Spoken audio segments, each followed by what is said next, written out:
Hi everyone. I realize that the clock is saying 8:05, but we're still waiting for our panelists, so please bear with us.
Majlis Rumah Terbuka Madani Malaysia di Kedah. Pada hari ini iaitu Sabtu 29 April, Anwar Ibrahim telah berangkat ke Kedah untuk Majlis Rumah Terbuka Madani Malaysia. Dan kita sedia maklum bahawa negeri Kedah berada di bawah naungan Perikatan Nasional, dan dari pihak Wangkang pula, PN menganggap langkah Putrajaya mengadakan siri Rumah Terbuka Malaysia Madani di 6 negeri sebagai sesuatu yang melampau dan pembaziran dana rakyat. Saya akan meninjau sendiri dan bertanya kepada para hadirin tentang reaksi mereka apabila pihak berbangkang mengkritik Anwar. Pembaziran. Kalau pasal pembaziran tu saya nak memberikan lagi suasana Perdana Raya kan. Dan salam lama tak masuk di sini kan. Dulu sebelum ni tak ada pun. Jadi kalau mesti ni tengok ramai-ramai orang lagi best je lah raya. Hatiku senang kan. Saya bakal benar. Saya tak setuju. Kita tak ada.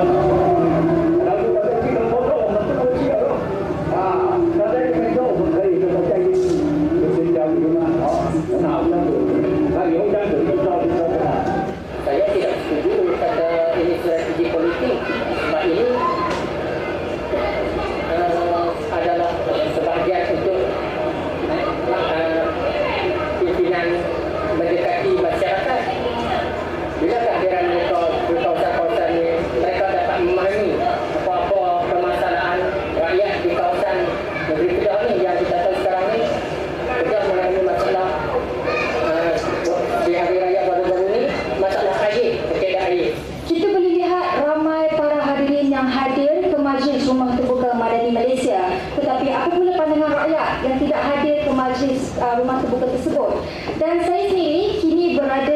di Padang Kerak untuk mendengar pandangan mereka dan sedikit konteks. Daerah ini, kebanyakan penduduk telah memilih untuk memihak kepada Perikatan Nasional dan bukannya Barisan Nasional pada PRN yang lalu. Dan salah satu faktornya adalah disebabkan undi anak muda. Persoalannya, apakah pandangan mereka penduduk di sini tentang PRN yang akan datang? Jom kita lihat. Semasa tembual, wartawan KiniTV telah menyediakan 3 senario untuk pengundi menjawab gabungan apakah yang akan disokong oleh mereka. Senario pertama, adakah anda akan mengundi calon PH yang mewakili gabungan BN dan PH? Boleh je letak calon PH.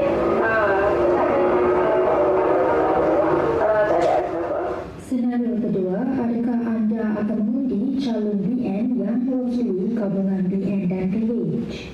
Ya, jadi sekarang ni kan PN yang tengah pegang kan pada tahap punya. Jadi baru lagi. Lepas tu kalau PH tu tak pernah pegang lagi kat sini kan. Jadi tak tahu macam mana, tapi kalau BN tu okey lah. Senario ketiga, adakah anda lebih tertarik dengan PN berbanding gabungan yang lain? Kalau ya, berikan sebab. Kita vote yang mana macam kita tengok dulu lah macam mana. So tak tahu. Pas lah. Sebab pas ni dekat sana. Ini rasa macam pas betul berada dekat sana. Ya. Betul nak cakap yang tu.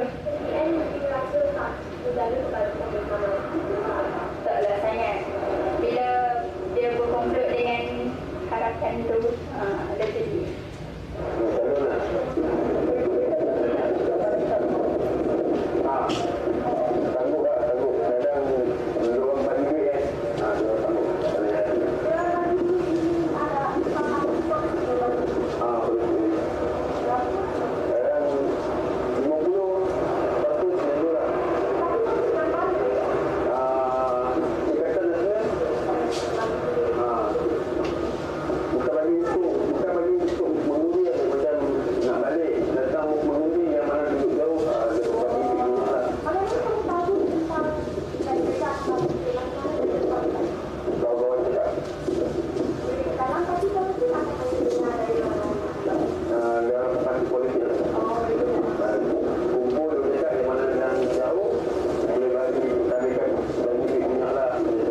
Walaupun Padang Kerak pernah menjadi kubu kuat PN, kebanyakan pengundi muda lebih memilih untuk berpihak kepada PN berbanding gabungan lain pada PRN 15, menyebabkan peralihan dari biru ke hijau. Sementara itu, pengundi-pengundi yang terdiri daripada generasi tua berpendapat bahawa keadaan itu bukanlah perubahan yang mendadak, tetapi ia menjadi satu cerminan bahawa hilangnya keyakinan dalam kalangan muda terhadap PN yang memerintah kawasan itu selama bertahun-tahun.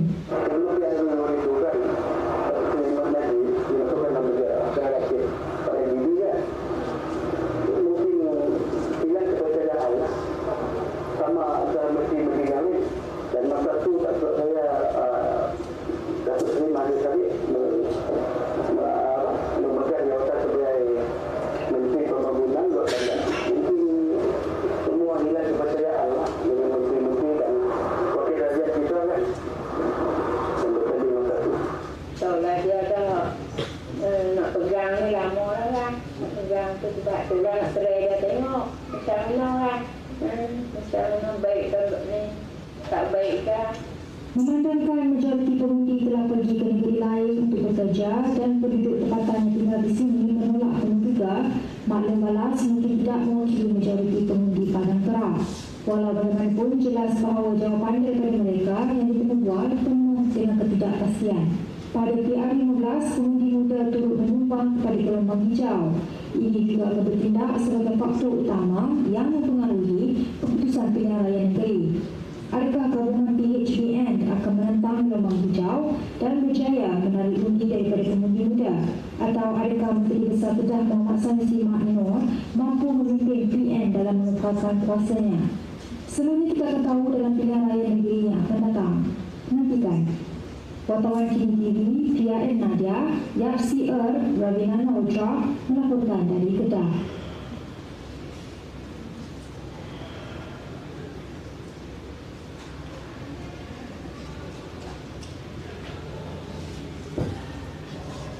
Hi, good evening everyone.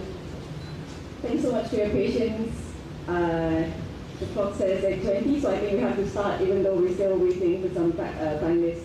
The traffic is really bad, so we took the wrong turn, etc., etc. So hopefully she'll be in time by the time I finish the speech or soon now. Okay, so my name is Aidila Raza. I'm the special reports editor at Malaysiakini. Thank you. I'm the special reports editor at Malaysiakini. I also work with the Kini News Lab. It's a unit within Malaysiakini's newsroom which works on innovative storytelling and visual storytelling. Innovative journalism and visual storytelling. Yeah. So, the forum tonight is actually on the back of a project that we launched a couple of weeks ago. What my colleagues and I, Andrew Ong and Ujunam Somadet, what they did was they looked at the data from general elections, the 15 general elections, looked at the score sheet, and then tried to predict the outcome of the next general election. For those of you who have not actually seen the project actually also includes a calculator which invites readers to predict the outcome of the election and whether the green wave, as we know it now, would go further than what it had in the general election. So, of course, the project has had mixed reactions in a way. People were quite responsive to the calculator. They were quite interested to see how turnout can actually affect the outcome of the state election. I don't get hearing aid. I'm too rushed. But at the same time, the title, How Far Can the Green Wave Go, had elicited other reactions. So some people thought the term green wave was Islamophobic, and the way that we depicted the green wave coming in might seem as if we are scaremongering. So these are kind of the issues that I hope that we can explore in our panel, led by our moderator later. But before that, my colleague Andrew, who actually did the analysis, will be presenting the findings from her analysis, his analysis, for those who have not had a chance to look at the page. So without further ado, I will invite Andrew to take the floor.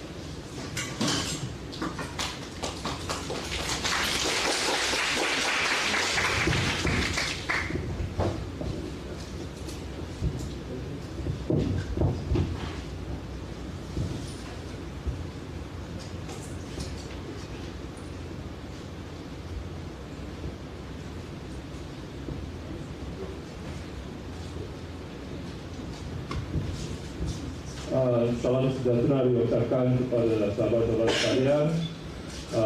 Thank you, Aidila, Madam Moderator, Mantan Wadi, maybe Pakar Wadi, and special shout out to everybody who came in the implied dress code, dress color.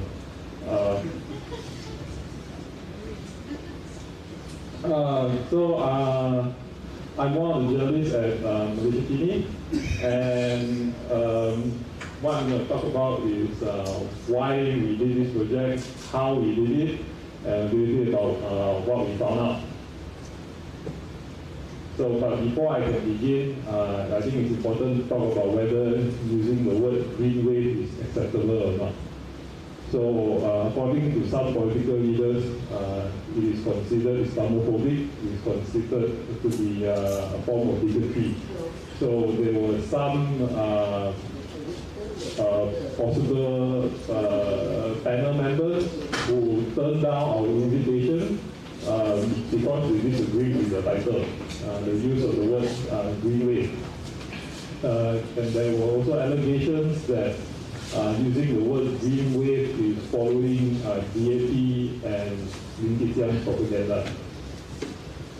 I disagree with that kind of view because I'm very sure that the learned Sanusi, Roslan, SMF, they will not fall for vacuous propaganda by Lim and DAP. And furthermore, the use of the word gelombang biru, gelombang hijau, it is not new. So this is some examples from 2018. So the first thing that we want to talk about is why we did this project. since 2018, we have developed some fundamental data skills that will help us to process data. So in, I believe 2018 or 2019, we actually purchased the election data or score sheet from the SPR Secretariat. And even before the 2022 election, we had already decided before the election that we were going to buy it again. And knowing that our core audience is from the Klang Valley and Penang, so we were using the editor's intuition, we were asked, we are pretty sure that they want to know whether what's happening in the northern states of Kedah, Kelantan, Perlis, maybe even Penang, will be affecting their states. The other thing is people like Adila, myself, Shunam, and a few others, we like data a lot. They are the best sources. They never hang up on us. They never complain. They never scold us. And they are always honest. The other thing that we also want to find out is we want to test some of the claims that are being made by certain politicians on whether what we see in other states is going to affect some of the states held by their rivals.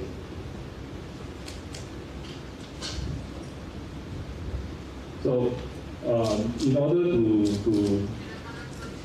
analyze the data, the first thing we need to do is we need to get the data. And in this country, your election data is not free. You have to buy it. It costs 4,000 plus. And this is not even the full set because of election petitions. So I want to draw your attention to the red box. So the red box is the name of alamat. Okay. The bottom left-hand corner, there is a box that says berada. Okay, that's the name of the daerah only. And the column, which you probably cannot see clearly, is a list of all the daerah only. So daerah only is a voting district. Voting district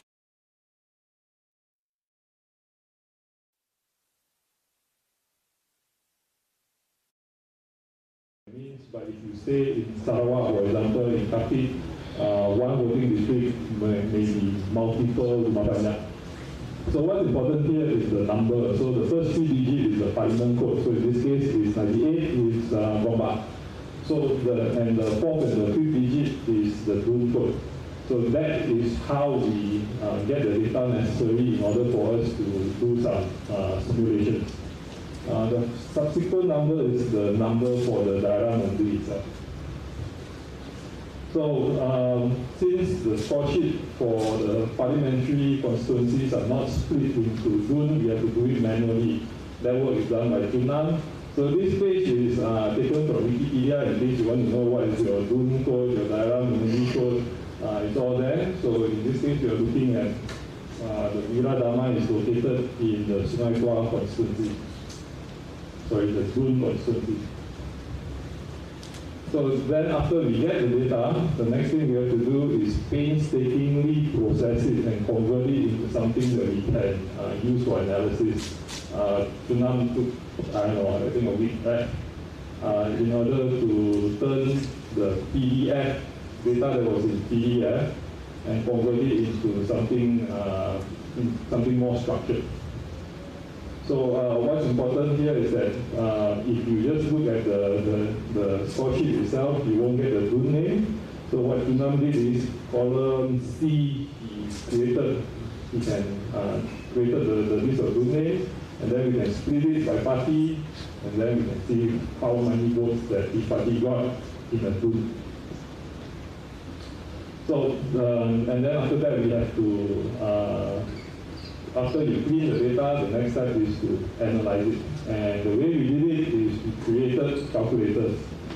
So this is my take on a calculator. Junam has a very awesome couple of prototype calculators that he made, but it's not so easy to just show it on the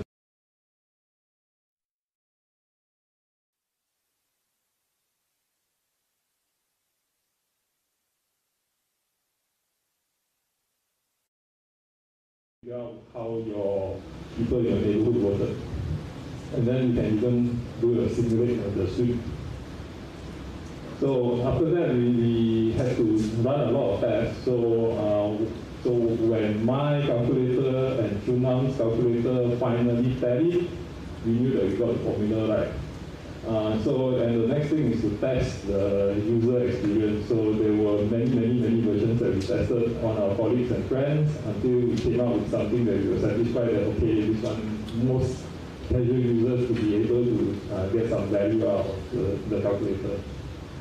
And the final step is visualizing the article and, all the maps, and then writing the story. So, two key variables that we considered when doing this project is turnout, which means how many of your supporters are you going to bring to vote for you, and secondly, swing, how many of your rival supporters that you need to steal in order to vote for you. Of course, if this was a more academic type of project, you will consider other variables as well, race, age, whether it's rural or urban. I think that will make the project a bit more inaccessible and maybe boring.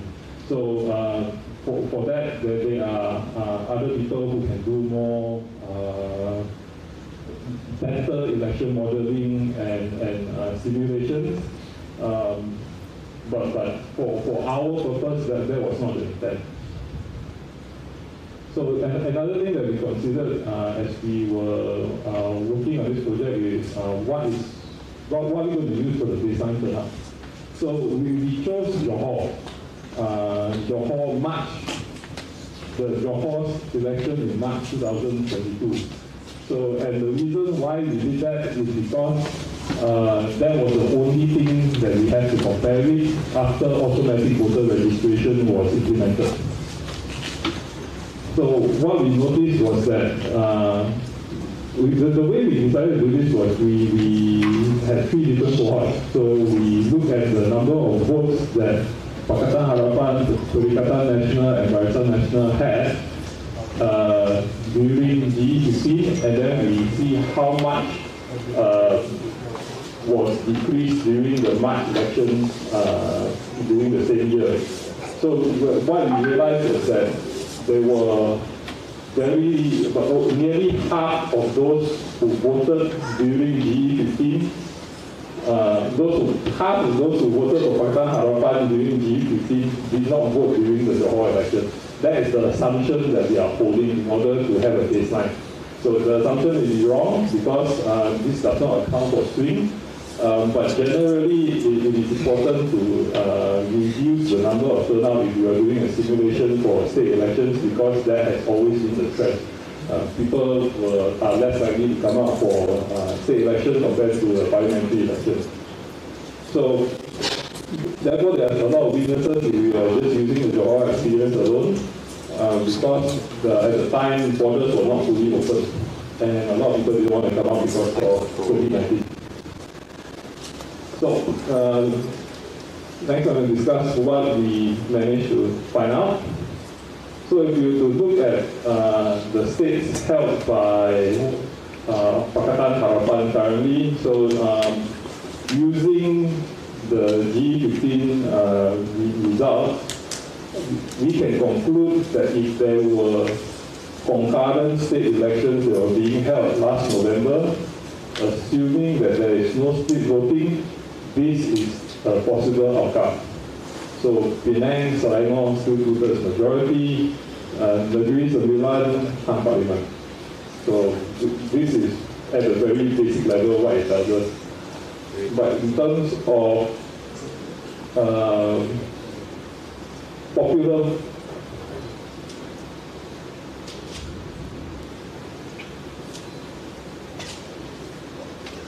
I'm sorry, I mixed up the slides. Okay, so in terms of popular votes, Perikatan Nasional, the purpose of the project was to look at whether the case of the green wave was strong enough, so we always want to look at how strong Perikatan Nasional is in other areas. So in Selangor is where Perikatan Nasional, we found that they had the most impact. So almost 30%, so which means that of the three states, the gap that Perikatan Nasional has to chase or close is the smallest in Selangor. And conversely is the biggest in Negeri Sembilan.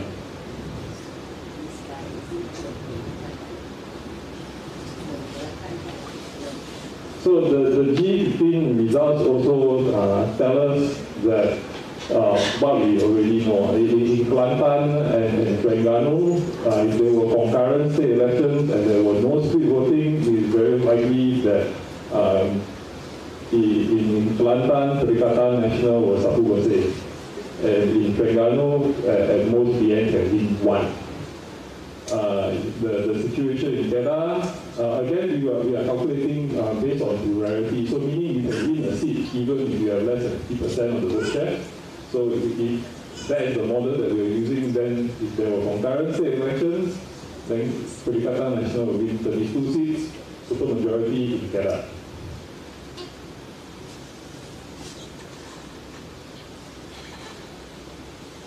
My apologies.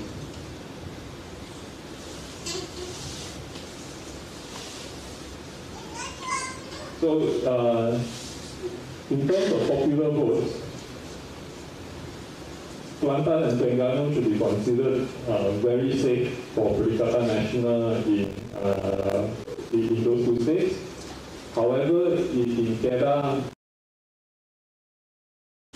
it is considered safe. It is not within marginal. So a lot of politicians, when they say that if your popular vote is between 50 to 55%, they consider that marginal. So this one is kind of borderline, 56%. So, but what's important here is that the gap, in terms of popular vote, is only 6%. It is not a lot. So maybe that explains why there is so much interest among Pakatan Harapan leaders to hold activities in Kedah of late. So that was the past. So the purpose of the simulator is to look at the future, especially now that there is a change of alignment where Barisan Nasional and Pakatan Harapan are working together. So that's what the calculator is for. So essentially our calculator will put the votes for Pakatan Harapan and BN together, and then we get to play with the two variables that I spoke about earlier, which is turnout and whether there's going to be a swing or not. So in case there's any doubt, the swing is only applied after the turnout. So on the back end, the correct way is if you change the turnout first, then only you change the swing when you play the simulation yourself. So I'm not going to talk about every scenario that we had already set in the article, so you can try the calculator yourself. But instead, I just want to use a few examples on what is required in order to change government in some states. So in the case of Selangor, for our article, we talked about 50% swing from BN to Perikatan Nasional, and a 2% swing from Pakatan Harapan to Perikatan Nasional, assuming that the turnout pattern is exactly the same as Johor. It won't be the same, but for the purpose of the article, that's what we did. So we will know that you need, out of 10 BN supporters, you need to pick 5. You need to capture 5, and then you need to somehow manage to capture 2 from Pakatan Harapan. Then you can form the government in Selangor. So I'm sure a lot of you know who is Wong Kim Hwan. So in an article that he wrote for Contemporary Review, which focuses about encouraging people to turn out and vote, he used a different format. So he assumed that 100% of Perikatan Nasional voters who turn out in G15 will turn out again in the upcoming state. For those who voted for Pakatan Harapan and BN. And in this scenario, all it takes is for 1 in 4 BN supporter or Pakatan Harapan supporter to change their mind, and then the Selangor government forms. For those who want to read this analysis using Chinese, can use Google Translate. Check out that link. So another simulation that we did is SCADA, because it was an interesting state because, as I mentioned earlier, the gap is not very big. So in our simulation, we are positing that if there is a 14% swing from Perikatan National to PH plus DN, and assuming all other things remain equal, and also assuming that the turnout rate is exactly the same as Johor, that is enough to change government. So those of you who want to try out the calculator and you haven't already done so, you can just scan this QR code and play with it right now in case you want to try and you want to ask the panel members questions later. Eddie, you will try it? On the first reading. Really?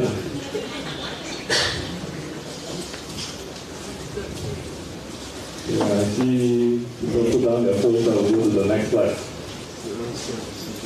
Oh, we think also you haven't tried it? Okay.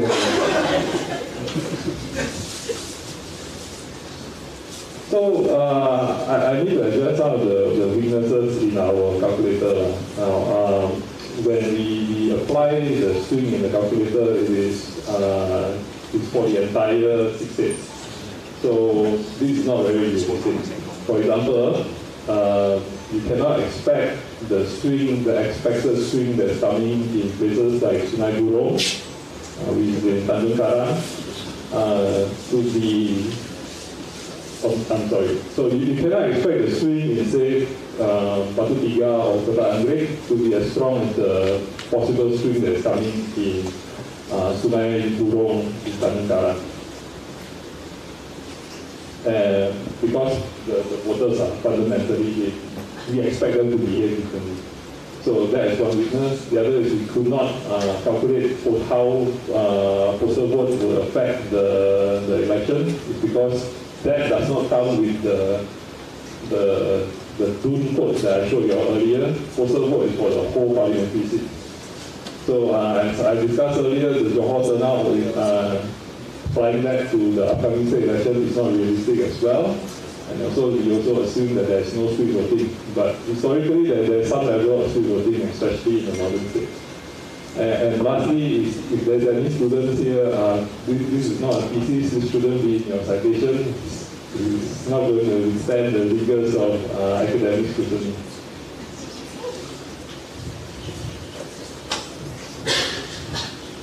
So to conclude, I think our project explains why there's so much activity in Selangor and Kedah right now, whereas the other states more or less the unapplied.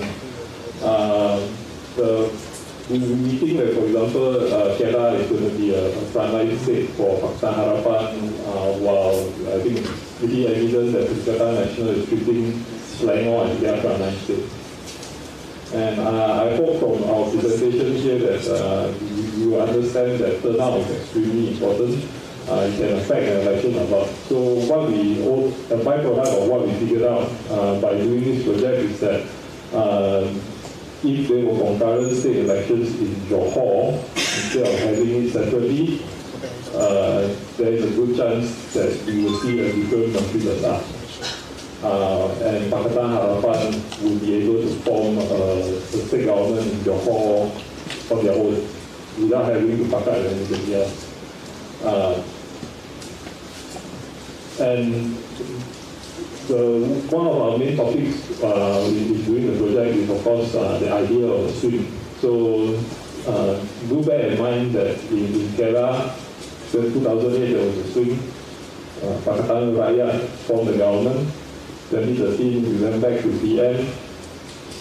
2018 there was a hung parliament, but eventually Pakatan Harapan plus formed the government. So what's going to happen in 2023? Will there be another swing? Will the pendulum swing again? I would also like to conclude that the Election Commission should not sell data that belongs to all of you. So we paid 4,000 plus ringgit, which could have been used for us to produce good journalism in order to secure the data. So this did, when recently Indonesian journalists contacted me to ask us to share with them how we did this project. And I asked them, is your election data, granular election data, really accessible? They said, yeah, and they showed me the Field Press 2019 results, which provides details all the way to the individual ballot box for free. And they don't make it more difficult for us to get the data. In Malaysia, it is a PDF rather than an Excel sheet. So it seems pretty intentional that they want to make it difficult for us to access the data. So if you, like I said earlier, if you have the data, I think it would make better conversations because you will know how your neighbors voted. Not literally, but you know how your neighborhood voted. So you may have an assumption that, oh, my neighborhood is blue or green or whatever, but then the results might change your mind. And that's the end of my presentation. I just want to point out that Sunam and I did the writing, the visualization, but organizing the forum, social media promotion, and coming up with the artwork that you saw earlier that was on the background with the big wave. That was Adila's idea. And I would like to thank Iman for organizing this forum. Thank you very much. You have your conclusion, and then you have Kada, the first one, Kada and Selangor. I still do not know what is a conclusion. Madam, I'll answer your question later, but right now I have to pass the floor to our moderator, Ms. Ira, who is the senior manager over at IDS, one of the best think tanks around. Thank you.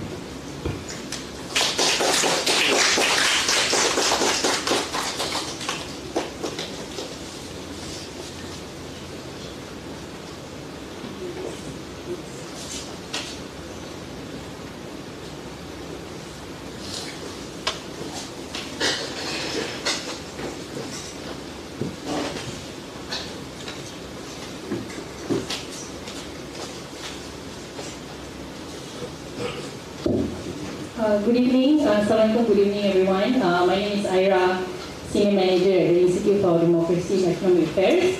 Thanks for making your way here this evening. I know that you're all must be on your way from work and traffic is bad and the location is not exactly ideal, so thanks for making it here anyway. Thanks Andrew for the presentation. I have also tried out the simulation and I thought it was very enlightening. So I'm sure all of you came here with the expectation that we would have 4 panelists, 2 from Perikatan Nasional, 1 from PH and 1 from Barisan Nasional. Unfortunately,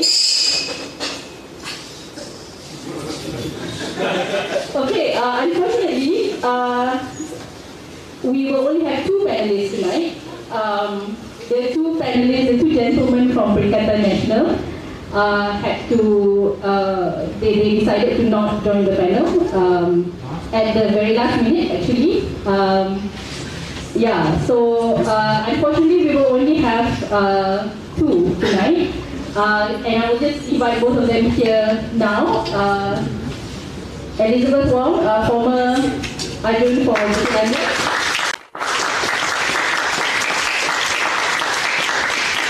And I think so one Adil Wan Hassan, who is the permanent chairperson for UMNO Youth.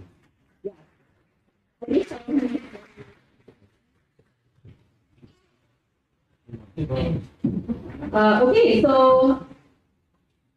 yes. Oh, sorry, Andrew. So I'm supposed to invite Andrew and all to join the panel. Yeah. I was under the surprise that our 2 gentlemen decided not to join us. I also found out when I arrived. Can make of that as you wish. I will try my best to make the discussion as interesting as I can, although we don't have a complete panel tonight. So I think the first thing I want to ask our, at least for Elizabeth and also Adil here tonight, let's talk about this term green wave, right? So I think post 2015, this has been the term that has been used. There have been analysts who says that it is not accurate, that we should not use the term green wave for different reasons. There are analysts who say that it's not accurate because not everyone who voted for PN is, wants Sharia law or Islamic State, and of course there are also those, as Andrew said earlier, who think that using these kind of terms is Islamophobic, is degrading. So I just want to open with that question. Maybe you can start with Elizabeth first. What do you think of this term green wave? And is it accurate? Should we be using it? And what do you think of it? So start with you and then go on, okay?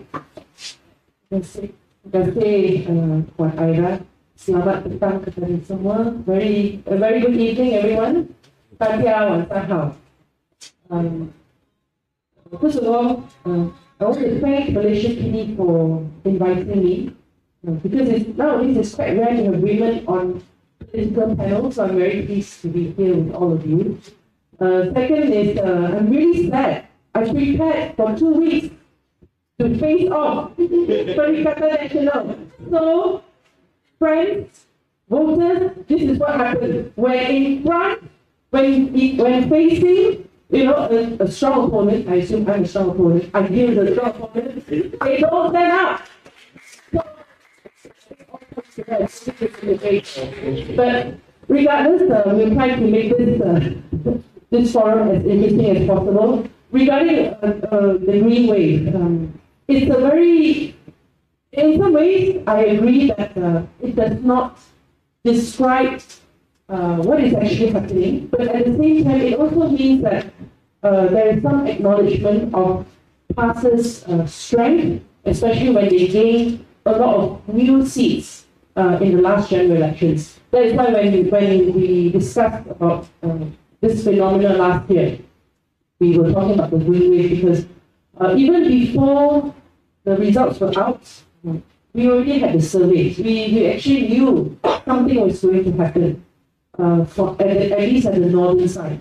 So we knew that, and one analyst told me the wave will stop right at Greek in Perak, and so it did. So it actually did not go further south, it stopped right there. So there's some element of facts in that, but at the same time, I think what happened last year was this. When people voted in the last general elections, they didn't exactly vote for PAS. The green flag, the moon was not there. It was for Berita Nasional. So I would call it a dirty blue wave, if I may. Because PN is dark blue, biru tua, and biru muda, keadilan. So PN, I can only say is a biru yang tak geleng, tak kotor. I'm not sure whether they'll be very happy to hear that. But there was also this element where they had this solution, and a lot of people, when we found out later, when we interviewed some, especially those young voters, said, did you know that you voted for PAS? PAS is in this coalition. They said they didn't know. They just voted for PN because they said their friends said it's a cool coalition, all sorts of reasons. So on that note, I wouldn't say that it's a green wave, but definitely it's something that Pakatan Harapan especially is very aware of the challenges ahead, and we have to face on.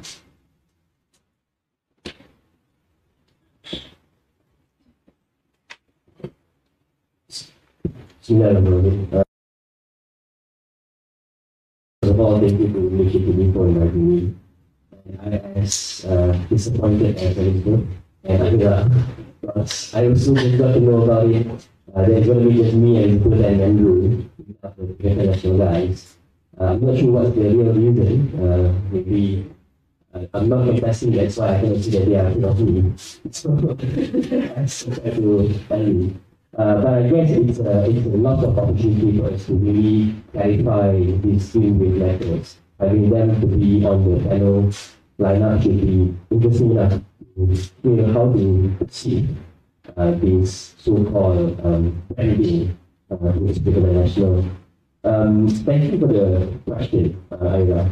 And everyone, I want to bring you guys to different dynamics. I believe you guys have read Andrew's articles about this green wave, and I believe you guys have been reading a lot of articles from the political analysts about green wave. But I would like to bring another dimension on this green wave phenomenon. First of all, if you look into Perikatan National results in the last GE, see this green wave phenomenon happen by design. Because before me and Abby became friends, in the government, Perikatan National, led by UMNO, has been attacked quite significantly by both PRN and Pakatan. Given whatever issues that they brought up against us, the threat of tax, the corruption, and whatever issues that you guys used to attack us before, I think it contributes between 50 to 60% to voters jump or shift their decision to vote from UMNO to the I think this is the most logical answer why there is a shift of votes from UMNO. And of course, the traditional voters of UMNO who are disappointed with the performance of UMNO International perhaps believe on all the allegations and accusations and not really helping them. Some of the cases being proved at court shift from UMNO to International. Hence, we have this new movement of voters voted for International back then. And that's why the green wave is happening. But more importantly, in my view, DAP, even though we are friends now, I think it's okay for us to talk openly about this. Because we are too polarized. Even until now, we are too polarized. When the green wave became a phenomenon, of course there will be an opportunist politicians trying to take advantage and sensationalize these agendas. And I would say when it first been thrown out to the public by DAP, I look at it as a simple, effective communication strategy by DAP because they need to face the threat. I think it's given. That's the way we operate as a politicians, not me of course. But even worse when Hadi claimed that it's real. 5 months ago, he said that yes, we will agree with this with us, and it's another communication strategy to rally support, and it's an optimistic move by both DAP and PAS. But why is this happen? It happened because both parties treating their opponents as a boogeyman. That's how it is, right? So by creating these fear-mongering situations, both by DAP and PAS, it is a simple tool for them to get support from the voters. DAP can just say that it's green wave, will bring it, will make sure that will give something uneasiness to the non-Malays. If PAS became government, then the non-Malays, especially the Chinese, will definitely not going to be happy. While PAS using the same agenda by saying that, DAP having 40 seats, they are the biggest component parties in the government, hence they have to influence to the government to be on certain policies. So these all are the communication strategy to rally support. I mean, as simple as that. But the reality is, both sides need to take this opportunity to really sit down and discuss what's the real issues faced by the country. The real boogeyman in this country is not the opposing parties. It should be about economic issues, education issues, and how we're going to fix this country after we have this instability in politics for quite some time. So I think this green wave shouldn't be the narrative that creates fears among Malaysians. But we need to take this opportunity to sit down together, despite any political parties, to discuss on how can we move forward post GA15, and let this PRN fight for the local, communal, state issues rather than focusing on the national political issues. Thank you.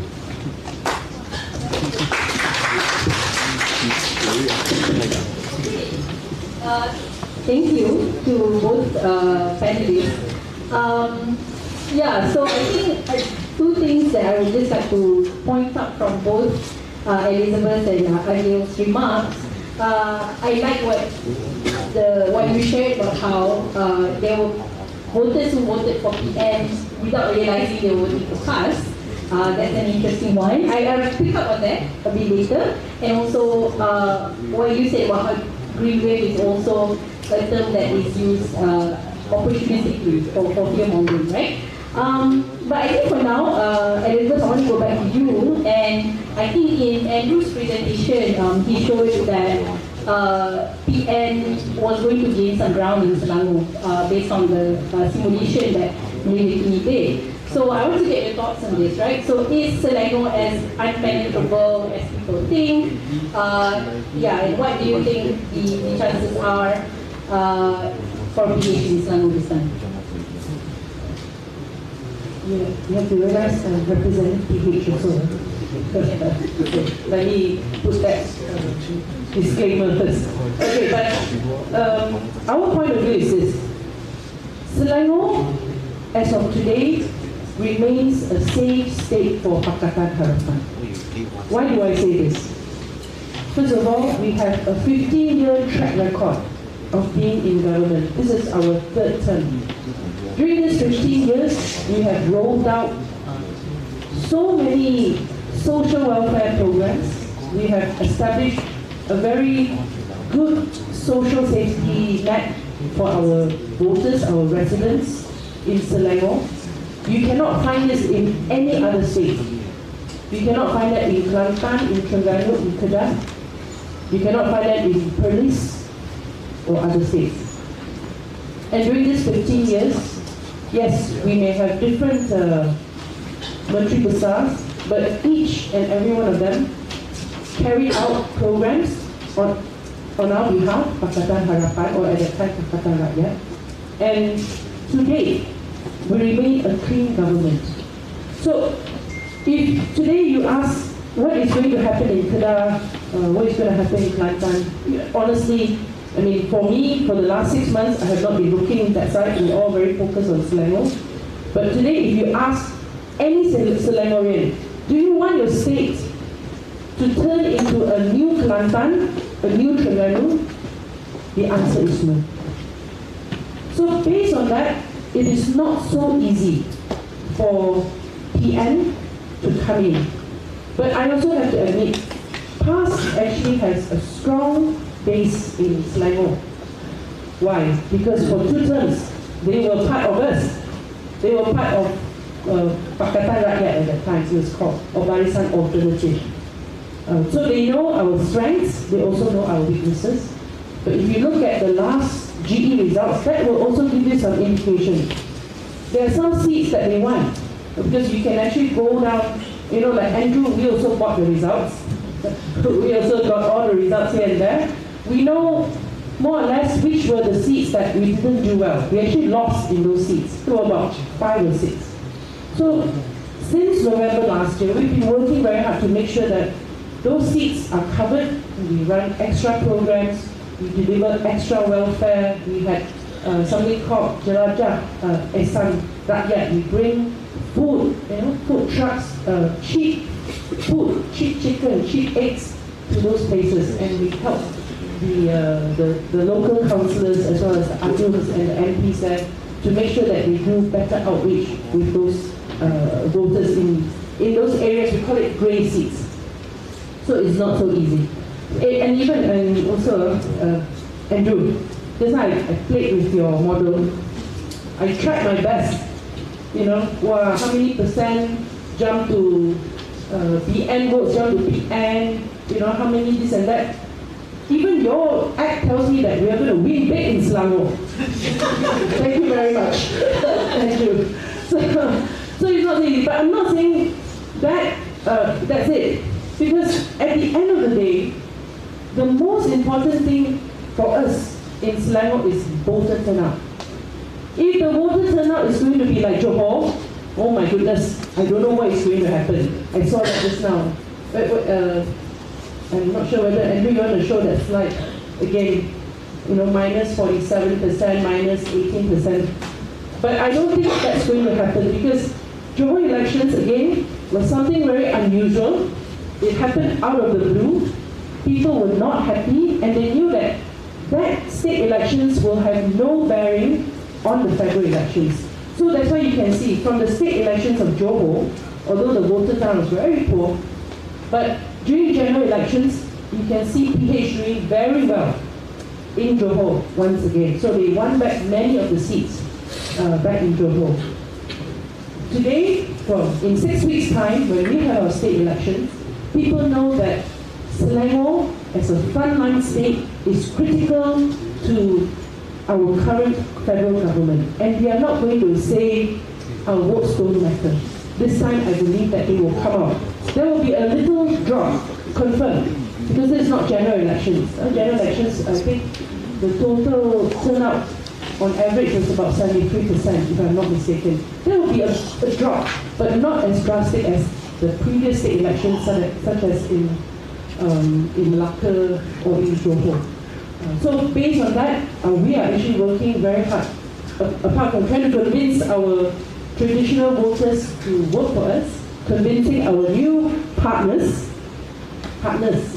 friends tunggu lah, friends take time, okay, but working partners, we are very professional working partners, to convince them to vote for us and also, you know, our voters to vote for them.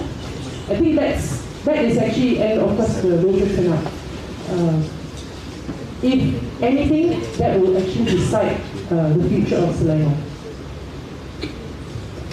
Thank you. So actually you have touched also a bit on, actually one of the crucial questions I want to touch on today, which is vote transferability, right? So how with PH and PN working together, convincing the supporters of each coalition to vote for a candidate from the other coalition, I think is one of the key issues in this PRN. We can come back to that later. But I want to ask Agil first. I want to get your thoughts regarding UMNO's biggest challenge for this PRN. Yeah. Okay, thank you. I think this PRN, the biggest challenge for UMNO will be how we managing our grassroots and supporters acceptance towards this unity government, especially when we be part of a component, a government with a component party of DAP. It is quite difficult to explain at first. In fact, it was discussed in the last General Assembly, but I still believe that the grassroots was not, they are not clear enough. Why should we be part of this government and how can we work with DAP? I think in the end, it's also, there is a contribution from PRN National to say that it is unbecoming for UMNO to work together with DAP. This is the scenario. This is the situation. But like it or not, I think every single political party in this country finally has been working together, whether in previous coalition or the current coalition, groups to PPPM, PAS. If you want to talk about whether or not UMNO should be friends with or should be partners, friends will take time. We still have some bitterness in there. But to be partners with DAP, I don't think it's odd for UMNO to be partners with DAP because it happened before PAS, which is currently rival, and also Bersatu. The problem here is that UMNO was in the position to capitalize the relationship of the AP to gain support. Just like what I explained before, using the opposing party as a boogeyman, and it happened during UMNO in Barisan Nasional before we AP is doing the same too. One can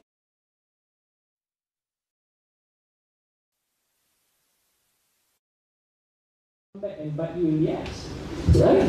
I mean, like it or not, we heard a lot of things from the leadership of DAP. Same goes to whatever from the leadership of UMNO and Barisan Nasional towards DAP leaders. But come GE15, when we cannot form a government, and suddenly UMNO, Barisan Nasional decided to join unity government, there are people who say that UMNO shouldn't be part of this government because there is DAP in this component. It doesn't make any sense at all. Because before this, Bersatu and also PAS used to be partners in coalition. Now the reality is, we cannot live without each other. That's the reality. No matter how much you hate the opposing parties, we can't deny the fact that DAP got the support of the people. They have 40 seats. And we cannot deny the fact that Malay is the majority of this country. And if I just want to perhaps recall back when UMNO and PAS and Bersatu, sorry, UMNO and PAS, we launched this ISET rally when Pakatan Harapan formed the government, and there is a movement of buy Muslim first. It does hurt the Chinese business because the market is majority Malays. And of course, when you say, for example, the National said that DAP is monopolizing in decision making for policy, they claim these 3R issues, they also will think, if I keep on doing the same thing what I've done before, my community, the Chinese community, will definitely hurt in sense of business, in sense of economy. That's why I say, we can't live without each other. This country, we depending on each other. We should be able to coexist after such a long time. We should start removing these racial barriers and admitting to ourselves that we cannot keep on doing racial politics. I'm not saying that you cannot talk about race issues. We can still talk about race issues. But the biggest challenge now is how can we get UMNO supporters, grassroots, nak faham macam mana kita dengan DAP ni boleh bekerja sama. The problem with PN, they cannot manage DAP. I'm sorry to say this. PN cannot manage DAP. Hence why the fallout in Langkah Sheraton, and suddenly they cannot be friends with or partners with DAP anymore. What they are afraid of is the ability for UMNO and DAP to be able to work together. UMNO in Barisan Nasional, we work the MCA and MIC and it works for last 60 years? And this coalition, the new coalition is no different than Barisan Nasional. Still the same. It's just that the relationship is still early stage. We are still partners and not friends yet. We are yet to be there. There are so many things that we need to verify and we need to come clean. And we also need to admit that we need to move away from racial-based politics. If we can compromise our position to form the government, if we can compromise certain selfishness of political parties to form a government for the sake of the people and the nation, I think the people in UMNO will be able to understand that perhaps this is the new way of moving forward, to be able to accept the fact that the AP also have the support of the people, you cannot deny that, and we will be able to manage the AP position to be more moderate and not like before. And like it or not, I mean, I never experienced this DAP. I mean, while we look as a front, I think it's quite calmer, it's quite acceptable. I mean, the young Malays can accept them. It will take time. Akan ambil masa. Jadi partner sebelum jadi kawan, macam nak kahwin lah kan. Kali dia nak kena kenal dulu. Dia pun kenal dulu. Takkan kita terus jumpa nak terus tunang. Tak boleh. Kena kenal dulu. Lepas kenal dan tunang baru kita kahwin. This is the process that we need to go through. Give this unity government a chance. Ya, ada banyak isu yang we are not able to solve yet. But I'll just go about that after this lah. But to again answer your question, the biggest challenge is to be able to get the grassroots of UMNO to accept the current situation, which is a new law. Thank you. Yeah, similarly, I have a similar question to Elizabeth. Biggest challenge in convincing PH supporters on this viability of being partners with UMNO. My personal experience dealing with PH supporters is actually they are very pragmatic. They understand and they know why that today we have a unity government with UMNO, with Barisan Nasional, with GPS, GRS. So I think from PH side, people are, I would say, more pragmatic, and they know that it is important to have a stable government. Come on, for 5 years, we have 4 governments. That's a bit much. And if anyone subscribes to Bloomberg News, today at 5:30, a news article came out about how it's not doing the government any good because we keep changing governments. It's so unstable, investors don't like that. And this is also one of the reasons why recovery is not as fast, as strong as we would like, although it's on its way. So this is a very good lesson, I think, for everyone. I believe that even our Prime Minister, Dr. Sri Anwar Ibrahim, is more than happy to sit down and discuss with all political parties how to bring this country forward.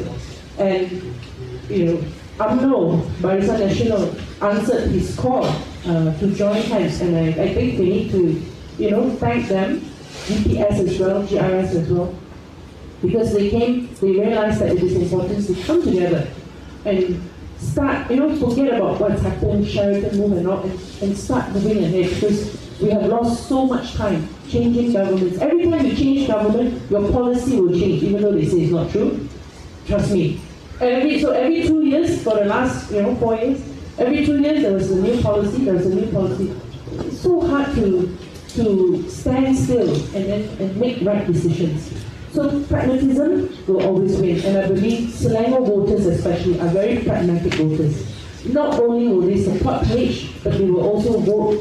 Today they will vote for the government of the day, which is Pakatan Harapan. Similarly with UMNO Barisan Nasional, a lot of people say, especially PN, dia selalu kata, ini dia tak akan undi untuk DAP, tapi mereka lupa DAP dah jadi kerajaan di negeri Selangor 15 tahun, 15 years. Masa itu tak ada masalah, mengapa hari ini ada masalah? So based on that, again, DN voters also can see that it's pragmatic for them to support PH. It's also, for PH voters, it's also pragmatic to support BN candidates wherever they be standing. So on that note, I think in Selangor kita ada macam hubungan yang lebih baik. Saya difahamkan khususnya di peringkat yang sangat atas ini, Datuk Menteri Besar, Ketua UMNO di negeri Selangor, pengurusi UMNO, Perhubungan UMNO, memang mereka kerap ada perbincangan sejak dahulu. So it's not really a big issue. Pada masa yang sama di Selangor juga, DAP juga ada masuk amanah dan sebagainya.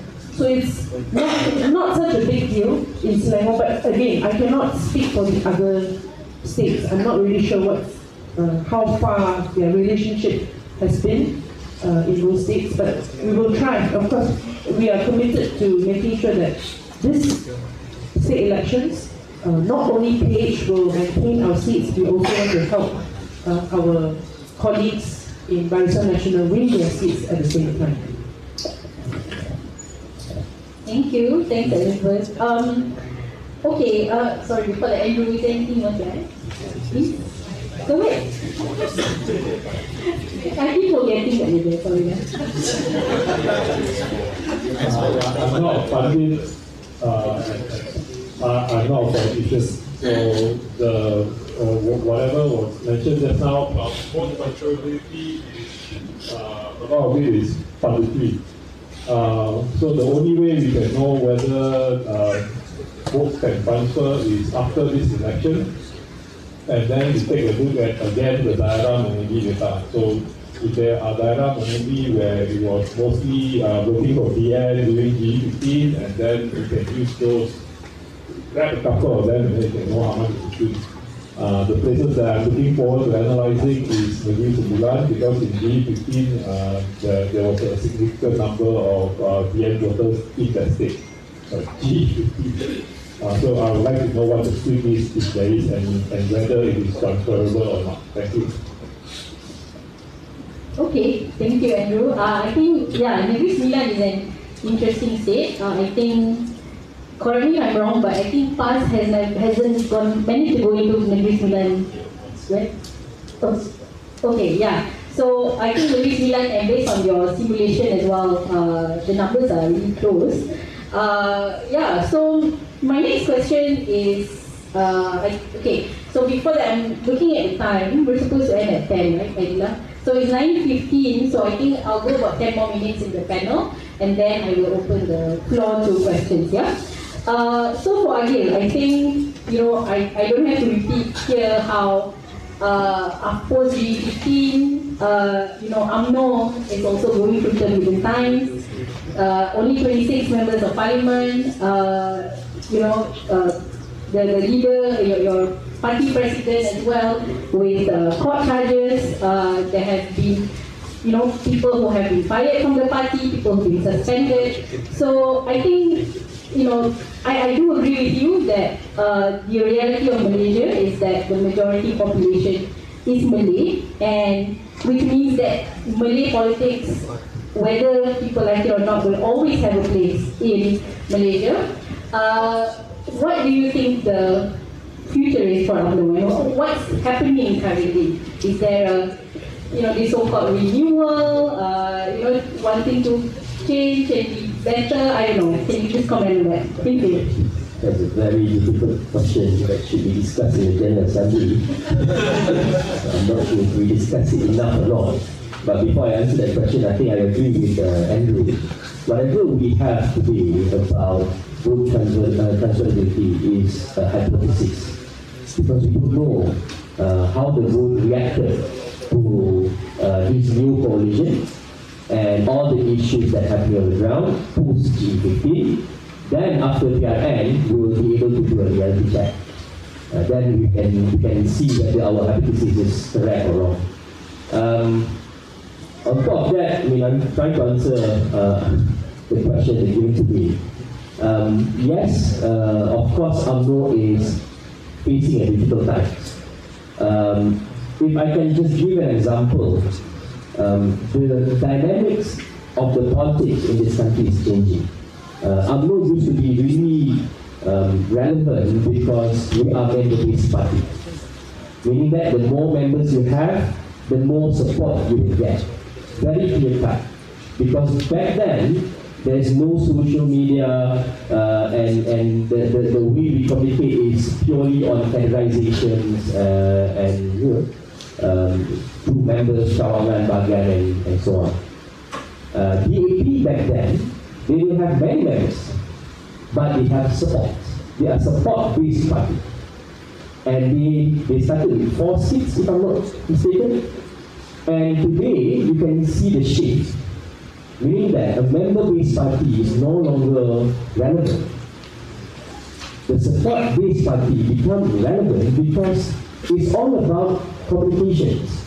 The more communication channel and strategy you have, the more support you can gather and gather. That's how I see the current political situation.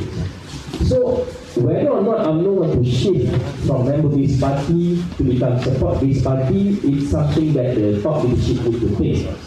But I think it's not wrong to be a member-based party as long as UMNO will be able to position ourselves in this new dynamic of politics, especially in improving and enhancing our communication strategy and having more communication channels to communicate, to increase visibility and allow more accessibility to Sebagai by the public. Yeah, of course, we have gone through a lot of drama where people got sacked, suspended.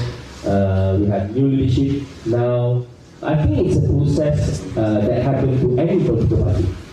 And I believe that we should leave it to the top leadership because that's the decision that has been made, and I believe it was made for the benefit of the party. But one thing for sure, we are going through a process of rejuvenation and rebuilding the party. There's a lot of things going on in UMNO. Hopefully it will bring more benefits to the party. But one thing that I also want to address here, before I forgot, when you asked a question about the challenges that faced by UMNO, is how are we managing this X factor called post-war? Najib Razak factor play a role in last 2 state elections, Melaka and Johor. I don't know, I mean, I don't have data to support, but you can see how the support to Barisan Nasional and UMNO got very low when Najib Razak got into jail. Whether or not he is a victim of miscarriage justice, I wouldn't dare to comment. But the supporters of Najib Razak demand something to happen. And I think this is the difficult moment that the leadership of UMNO need to decide or manage, because it's not a secret that we know for a fact. There's a lot of news saying that the supporters of Najib Razak don't want to support UMNO this upcoming PRN. So this is another challenge that I forgot to address just now. But I believe Datuk Sri Zahid already made a statement today saying that it's a 2 separate issues that shouldn't be jumbled up together to face PRN. But it's still something that he needs to manage with his leadership, and I hope it will be managed properly, or else we are going to enter a PRN with a lot of issues, internal issues that will jeopardize the outcome of the election. Okay, thank you, Adil. Still on the theme of Malay vote, I would like to ask Elizabeth. I think the numbers that I read was that the Malay vote share for PH during G15 is only 11%. So, you know, what's your comment on that, and how is that going to impact the state elections? Thanks, Ira. If it's really 11%, today we won't have 30 seats of Keadilan for 20 or 30 seats. I don't think that's the real figure. I think it's not very high, but it's not that low. But at the same time, I want to again go back to PRN, Negeri. In Selangor, we consistently, Pakatan Harapan consistently polls, and also in terms of the votes received, we always get higher than national average Malay support in Selangor. So this includes Malay majority seats. So what is the so-called national trend, as you mentioned, is not that figure. I don't think applies to Selangor.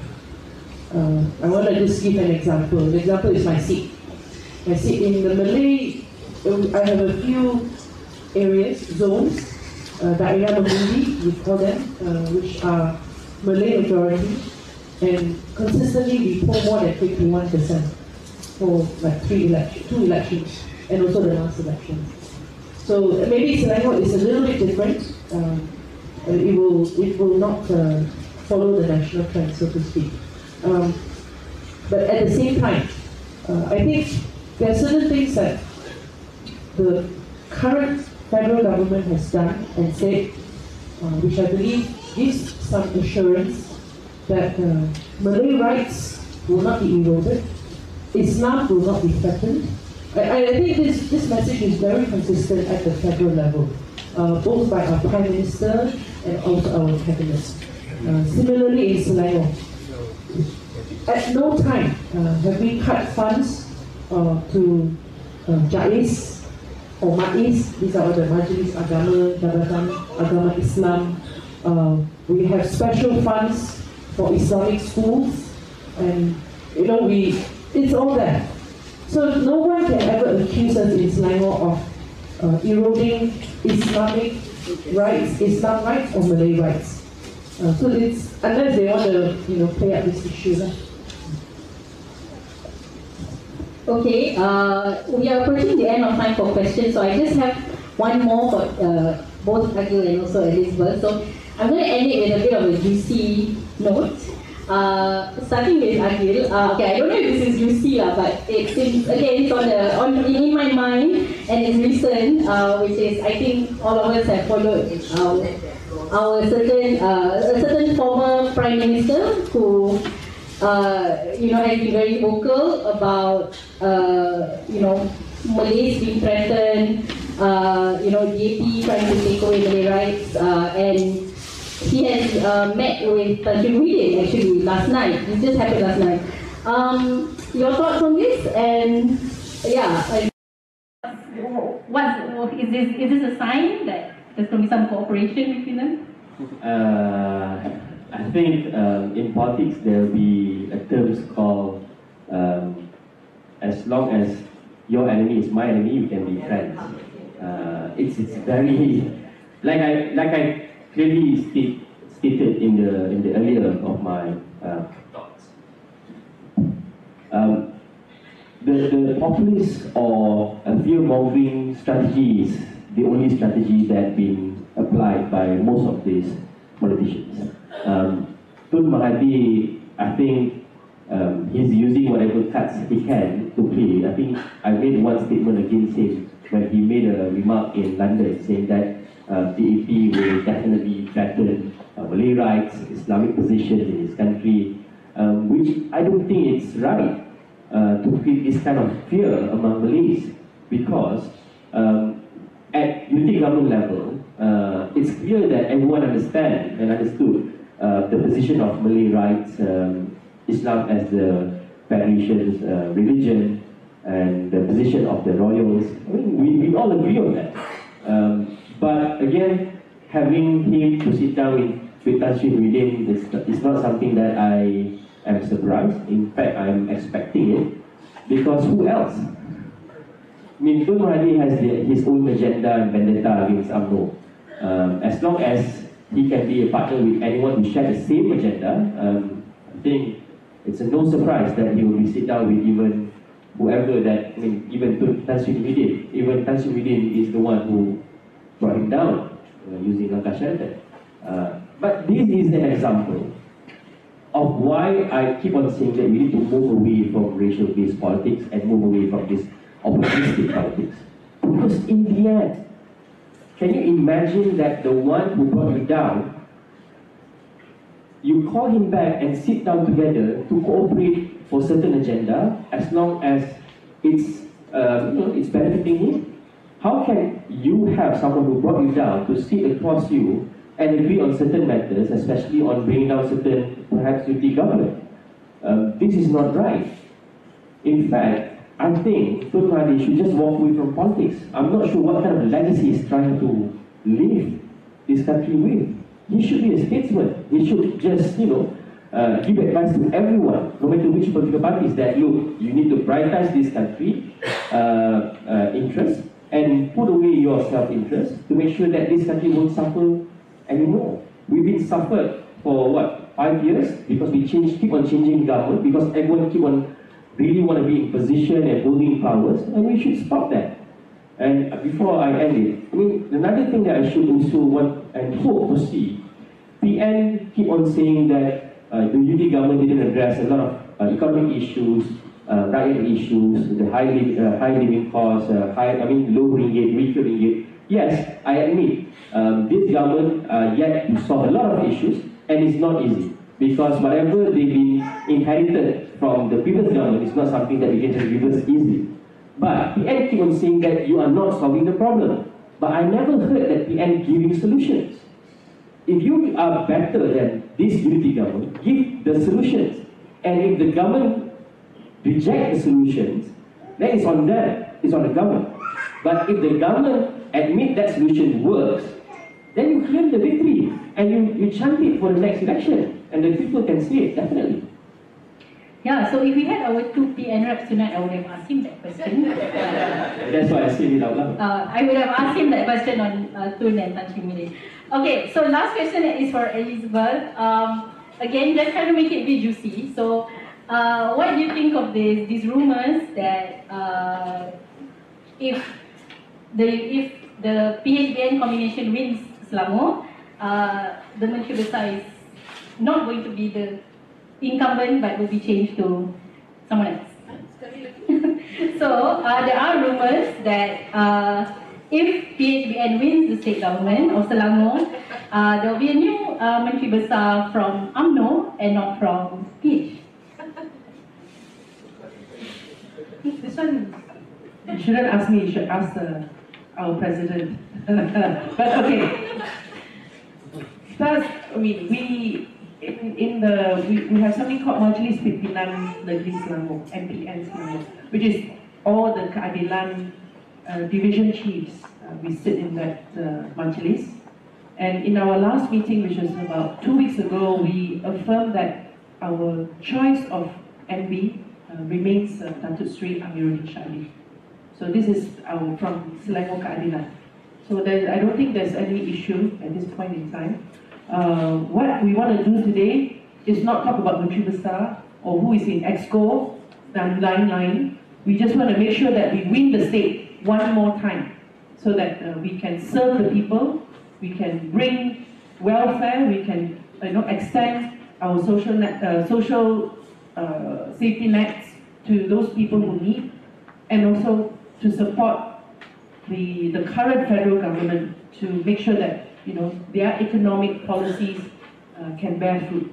I think today, at the end of the day, we can talk about politics, but out there, people want to know, number one, do they have jobs?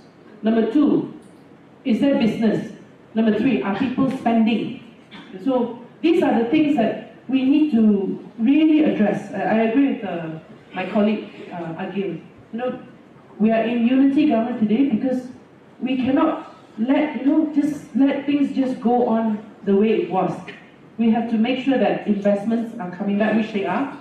We have to make sure that tourists are coming back, which they are, a bit slow, but it can be improved. And that our cabinet, our ministers know what they're doing. And I think they're trying their best. It's only 7 months, people. It took us 5 years to really settle Selangor when we first won in 2008. 5 years. Baru everything settled properly. Then the next term it became better, and then it became better. And it became, I would say Selangor is the best state in the whole country today. Both in terms of democracy, finance, economy, social welfare. Today, Selangor. I'm very proud to say this. But the first 5 years, when we first became government in 2008, masih itu tumbang UMNO Barisan Nasional lah. Sorry, friend. Our friend ready. It's not so easy. We have to find money. The late Tan Sri Khalid had to go and speak to investors. He had to fly here, he had to cut corners, he had to cut budget here and there. I still remember, I went for a trip, investment trip with Tan Sri Khalid to Japan. Dia kata apa? Kita tak perlu pergi lama-lama, 3 hari saja. Kita ambil pesawat malam supaya kita boleh jimat duit. Tak perlu tinggal dalam hotel 1 malam di Jepun. So we fly there, we sleep on the plane. When morning, wash our face in the airport, go for investment kind of meetings, meet all the investors. Spend 1 night in the hotel. The next day, finish everything. Tak perlu tinggal 1 malam lagi, kita boleh tidur sekali lagi dalam aeroplane balik ke Selangor. That's how we worked in Selangor to what it is today. That's how we managed to save all the money, have high reserves, and this kind of policies that we instill in Selangor still persist until today. So everyone, you need to give federal government a bit more time. Not 22 months, we are talking about 60 months minimum. And then you will see what they can do for all of us. Thank you very much. Thank you. from partners to friends in one panel. Great progress. Okay, so I'm going to open the floor now to questions. As usual, tell us your name. Please keep it short and sweet. We don't want this to drag on for too long, and we want to make sure people get to ask questions, yeah? Okay, so I have a lady on my right in white, and then gentleman at the back in black. I'll just take these two first. Thank you. Will there be a microphone? Okay.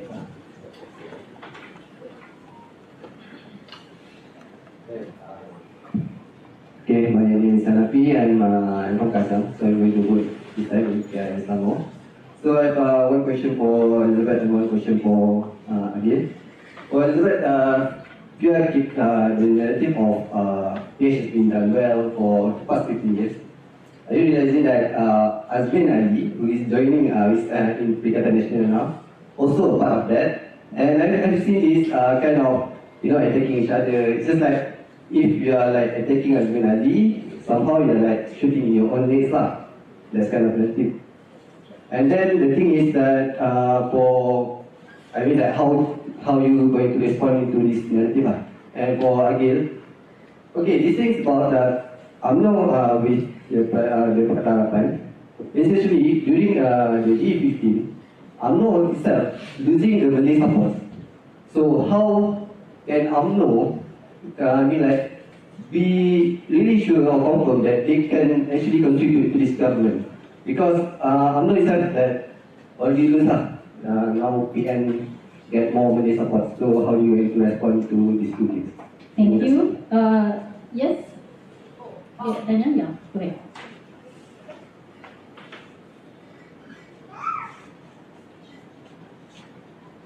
Can you hear me? Yes. My question is somewhat similar to the previous guy, but it's especially directed to Adil.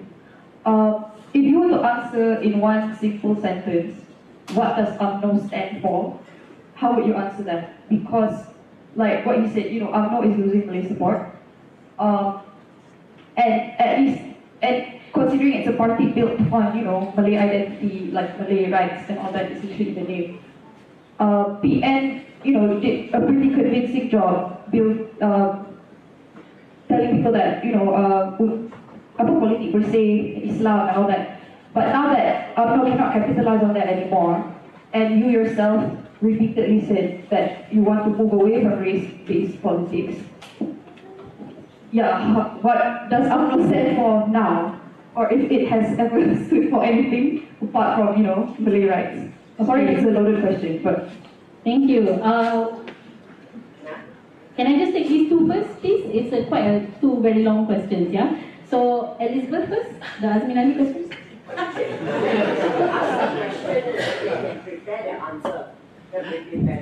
Okay, we'll take this one first, please. Okay, Hanafi dari Kajang. Okay, terima kasih atas soalan yang saya rasa sangat loaded juga. Kerana saya pernah berkhidmat bersama dengan Azmin Ali. Masa itu saya exco lah, dia Menteri Besar. But FYI, actually we don't attack Azmin personally. We don't attack him. Of course we attack him for causing the downfall of the federal government of 2018, for making that Sheraton move. But if you talk about Selangor policies, remember this is a collective responsibility of the state government. It is not one person making decision on behalf of the whole state. It's 10 people in one room. This is Menteri Besar and 10 EXCO. So whatever decisions you see today, it did not come from one person. It didn't come from the late Tan Sri Khalid only. It didn't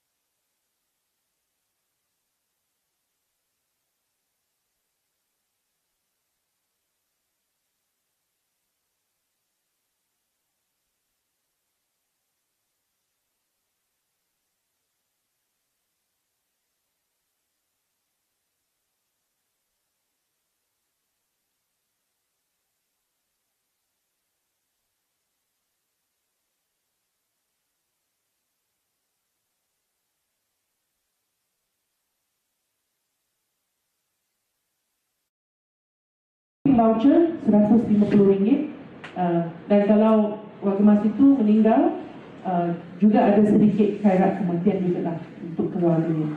So, but this scheme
fighting for the Malays. Secondly, on the narrative attack against UMNO, these are two factors that contributing to the fallout of UMNO. But of course, unity government, UMNO has the responsibility to get Malay supports.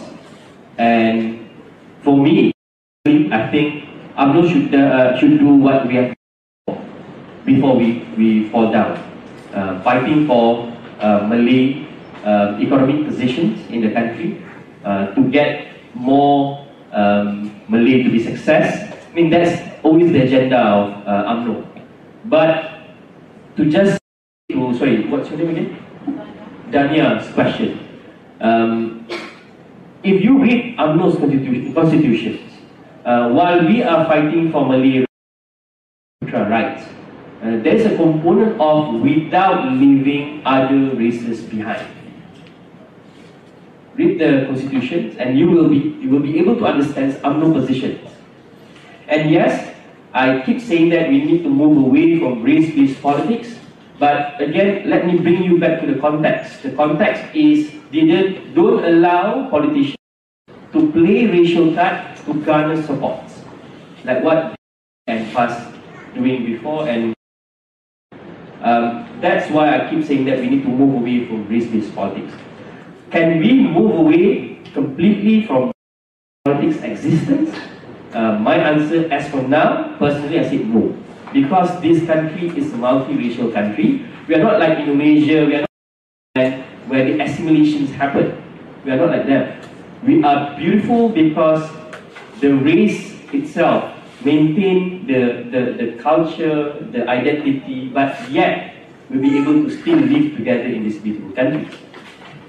But again, the political parties, I think we need to think beyond race. If we in UMNO will be able to have that part in the constitution, don't want to leave anyone else behind while we are fighting for the right of Malays, I think everyone needs to have the same agenda. Hence why UMNO and Barisan works last time, and that's why UMNO believe that being in a unity government works, because we just cannot live within our own race. We need to be able to work together with everyone as Malaysian for the betterment of the country. I think that's the personal view. That's my answer to your question. Okay, thank you to both panelists. I'll take 2 more questions. Don't forget about Andrew as well, yeah? So I saw Annabelle with her hand up first, and then maybe gentleman in the glasses there, yes. Annabelle, yeah, go ahead. Hi, salam sejahtera. My name is Annabelle. I'm pengundi di Selangor. My question is for Encik Agil, Wakil Pemuda UMNO. Earlier you mentioned that you want BN or ataupun UMNO to do the same thing as before, but you know there's a saying, why do the same thing but expect a different result? Apakah yang UMNO boleh buat kali ini yang boleh menjadikan UMNO lagi menonjol, lagi relevan seperti yang Encik cakap tu, berbanding dengan PN yang boleh address isu-isu green wave ni? Thank you, Annabelle. Yes, sir. I'm Ui Heng, part of the organizers. My question is for our friends from UMNO. What's your comment on MCA and MIC decided to skip the state election, and are they left behind by UMNO? Thanks. Okay, betul. Okay, because both questions are for Agil, so I'll take maybe one more for a different speaker, please. Okay, ma'am, I'll give you the floor. Yeah. I think I don't need a mic. Okay, I've been teaching for many years. What I want to ask, first I thought you was very cut up. Not so bad, you are UMNO. Thank you. UMNO and PKI. I have to say it because I think I have the right to speak. For me,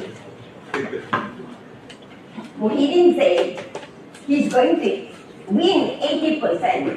I don't know whether dia siap sendiri atau dia ada keyakinan. Dan memang dia tak ada keyakinan. Because I think Elizabeth is right. The voters, the people in Selangor, they are very smart. Selangor, and then the Sultan has spoken. You know, they use racial issue. So that will have an effect. Definitely will have an effect. Just like Johor. The Johor Sultan doesn't like the racial issue. So all this, you know, Malay being very respectful of royal, so they will listen. They would. And to save, you know, for Gerakan, who have lost every ticket and say they want to get more. She's crazy. And he has somebody to challenge him. I don't think he's fit. You know, Chinese call him traitor. No Chinese would ever cast a vote.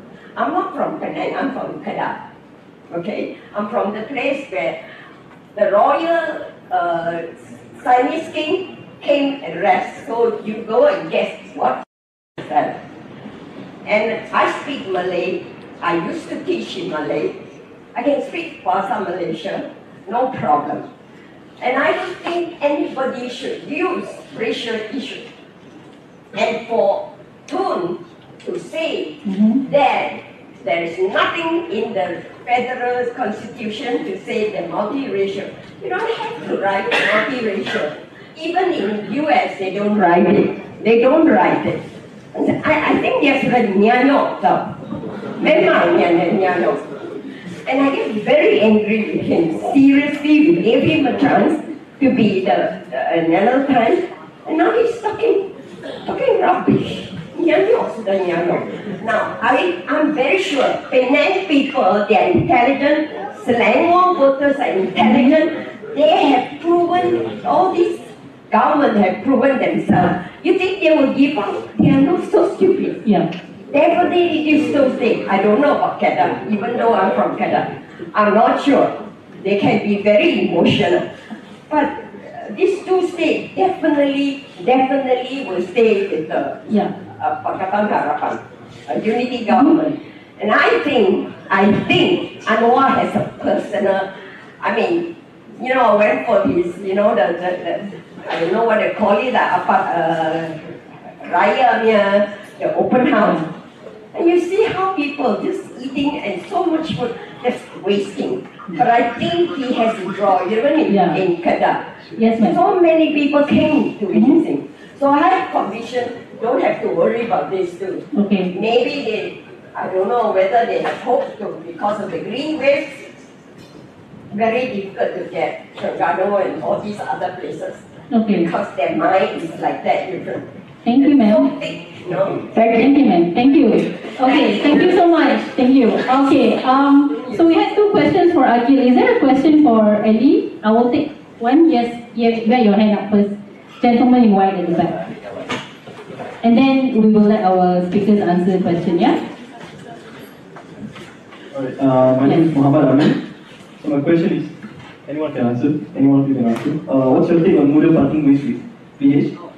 As we all know that Muda could potentially split the vote of PH, and this could pose a problem for PH, especially in tightly contested seats, as every vote matters. Thank you. So that's a juicy question. Okay. So, 2 questions for Agil. Bagaimana buat UMNO lebih relevan bagi PN? MCA and MIC not contesting. That's for you. And then question on Muda for both, and also any responses to Auntie's remarks. Go ahead. So I'm gonna answer these 2 questions about UMNO, and thank you very much for the questions. And I'm really happy because there are many people who are concerned over UMNO's well-being.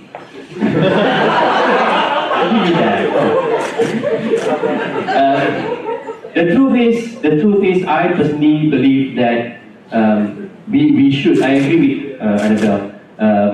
We shouldn't do the same thing over and over again and expecting a different results. But that's not what I meant. What I meant is the agenda needs to be maintained about fighting for the Malay rights and Malays' well-being while not leaving others behind. But the approach needs to be different, of course. The people need to be different, of course. Whether or not UMNO is changing and be better in the sense of positioning ourselves in this new political dynamics, I believe this PRN will be the best time to tell us the reality of UMNO. Some of the leadership might not agree with me. They say that this PRN shouldn't be the measures of UMNO's performance, but I believe personally we should take it as a measure. Like it or not, people will vote you based on your performance. There will be a variables of performance involved when you cast a vote. So that's the part where we need to be ready with. And I'm not saying that, and many people say that if we take it as a measure, then Dato' Sri Zahid Hamidi need to step down. No, I disagree with that statement. But what Dato' Sri Zahid Hamidi need to do is to take it as a measure and start building a transformation plan for UMNO. That's what we need to do. We need to do a post-mortem properly and then transform the party after the PRN. Because we don't know, with this formation of unity government and with the new elected members of the UMNO leadership, what's the from the rakyat? We don't know yet. We haven't measured that yet. So we need to be able to measure that before we can reposition ourselves or offer something new to the people. On the question of MCA, MIC, well, it's their decision not to contest. I wouldn't say, I don't have the answer of why, but I think they have the right to not contest. I believe the decision has been made based on their own analysis of their performance.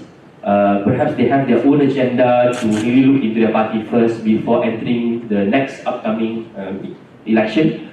And for them to not contesting is something that Barisan Nasional already been informed, and I believe it's been agreed by the chairman of Barisan Nasional, Dato' Sri Zahid Hamidi. And perhaps it's a good time for us to really measure how Barisan Nasional's position when it comes to the non-Malay support and also the urban votes, because that's where we are lacking the most, Barisan Nasional. And this is where we are going to really measure how the unity government, the relationship between partners in unity government works, because as we know, Pakatan Harapan has good numbers when it comes to non-Malays and urban votes, and whether the transfer votes happening, like what Andrew said, after PRN, then we can really find out the hypothesis that we have in mind. Of course, I just want to respond one on MODA. MODA has been given a chance to make a difference in this political landscape, and they lost the opportunity to be the third force. I'm not sure what the MODA's leadership thinking. I have no right to criticize their approach, but they've been given a chance by the people to be the third force. Whether or not they will give an impact towards this upcoming PRN, there is a possibility, yes. But with the current performance of MODA, no clarity on political standings, no clarity on affiliations, whether they really want to be a third force or not, it might be something that we also need to take into considerations. But I will leave it to the leadership of unity government to see how MODA will influence the outcome of the election. I have many friends in MODA, although I'm not MODA. I like the concept of MODA, not the youth, but the energy that they bring to politics in Malaysia. I really enjoy watching them make their moves. But I think today they made a wrong move, and I feel really sad because I agree with Agil. You are now part of a unity government at the federal level. There are many things that you can insert yourself. You can be in policy making, you can be in decision making. There's so many things that can be done if you are part of this unity government, and we need their talent, their youth, and their energy. So I was really surprised. In fact, I met them. I met Saudara Amir, I think last month, or maybe a couple of months ago, and he did say that he's trying to get a meeting happening. He said, look, you just have to be very sabah. I know right now the federal government is trying to find its footing. Maybe it's not so easy to fulfill all the promises, all the things that you want done, but they do need a bit of time. So I just asked him to be patient, and wait for hopefully a meeting at that time. We thought a meeting would be coming, but unfortunately, this state elections, they are going to stand on the wrong side of history, and I think that will unfortunately. That will be maybe part of their legacy. This is a very critical elections. Although earlier I said, we are very confident of maintaining the state. Nonetheless, every vote counts. So if you are now a third force, which is taking away votes from Pakatan Harapan and the unity government, then you are actually with, unfortunately, Perikatan Nasional. So because you are helping them possibly win a seat. So I urge all my friends in MODA, please reconsider. You have to talk things out.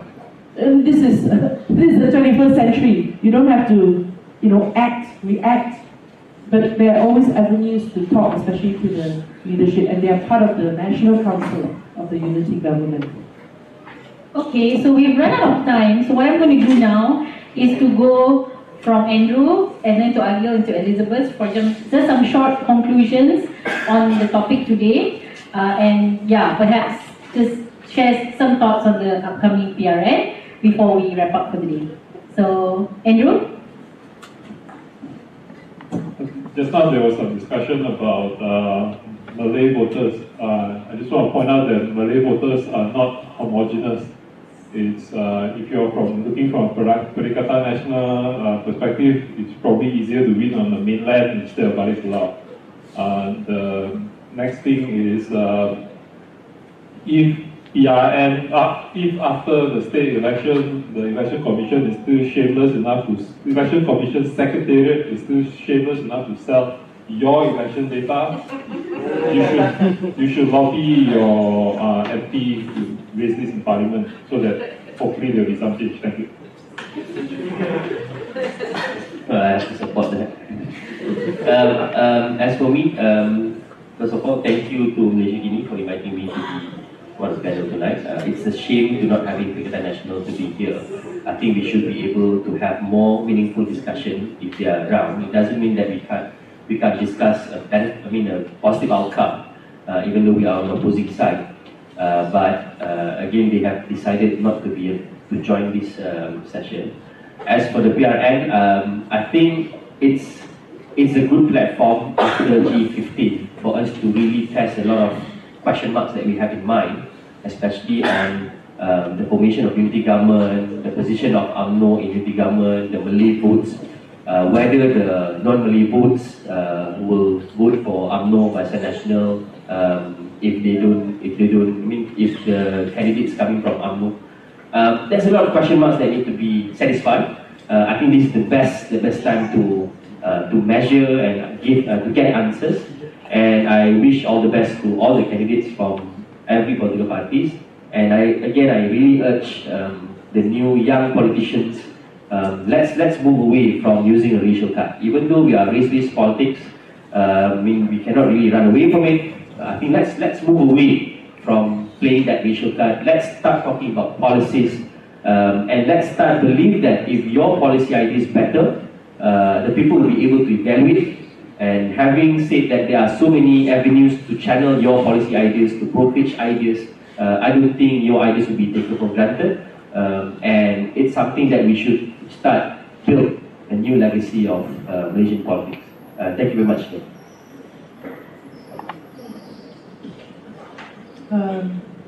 Thank you very much, Malaysiakini, for giving this invitation. Thank you everyone for coming this evening. I know you made your way through all the terrible jam. Terima kasih semua.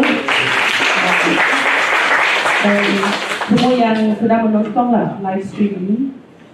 Saya hanya ada satu message, iaitu saya harap semua pengundi khususnya di negeri Selangor memberi satu kemenangan yang bermakna untuk Pakatan Harapan dan Kerajaan Persatuan. Kerana kita perlu kemenangan yang sangat besar supaya politik kita bukan saja di negeri Selangor tetapi seluruh negara itu menduduki satu tahap yang lebih stabil dan lebih baik untuk warga negara kita. So I hope that we get a meaningful victory, especially in Selangor, so that we can continue to support this new government to make sure that they fulfill their objectives of bringing this government out of the economic doldrums that we have. And to our missing partners, an empty chair, everyone please look at the empty chair. I just texted to one of my friends, I said, come lah, I prepared so long, cannot wait. Then he replied, what to do? Ini PN, pengecut nasional.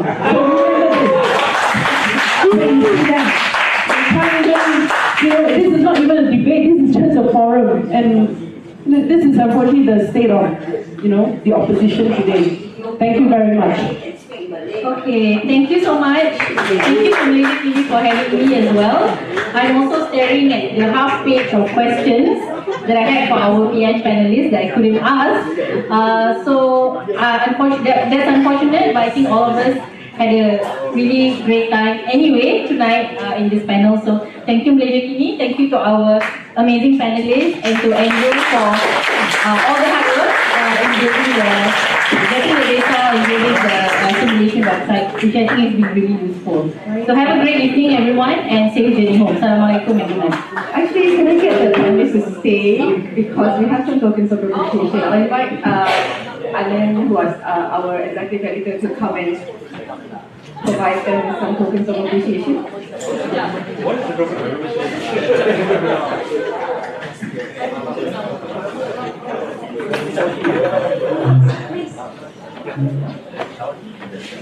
So they're actually getting some merch, which we printed based on our graphics. You can also get it outside if you like.